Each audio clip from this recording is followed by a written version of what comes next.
अस्सलाम वालेकुम। उम्मीद है कि आप सब ठीक होंगे।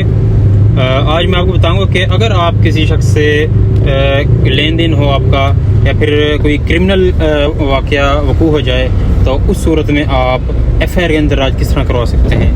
आपने सबसे पहले जो आपका जो मुतल्लिका थाना जो उसको लग रहा होगा वहाँ जाकर आपने दरख्वास्त देनी है और उसमें वाक़या वक़ू सब उसमें लिखना है। और अगर किसी ने आपके साथ धोखा किया है, फ्रॉड किया है, तो वो सारा चीज़ उधर मेंशन करनी है। अगर कोई चेक दिया है तो चेक नंबर हो गया, ब्रांच नंबर जो ब्रांच होती है, डिटेल्स आपने सब लिखनी है उसकी कि इतने का चेक दिया था फलां।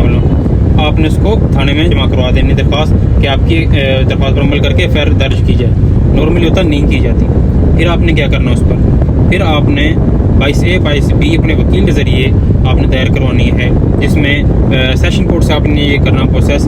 तो वहाँ से आपको डायरेक्शन FIR की कोर्ट दे देता है SHO को।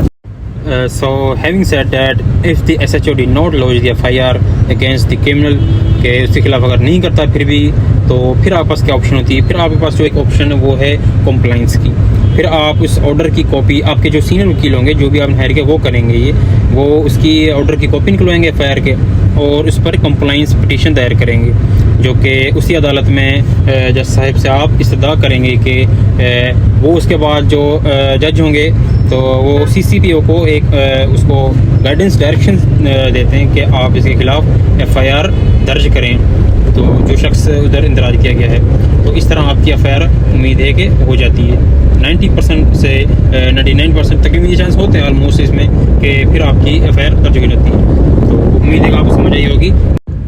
हम आपको नेक्स्ट वीडियो में इंशाल्लाह बताएंगे कि अगर कोई शख्स आपसे कोई मकान, कोई जगह का लेन देन करता है तो उसमें अगर वो बाद में पैसे लेकर मुकर जाता है तो मुआहदे को कंप्लीट नहीं करता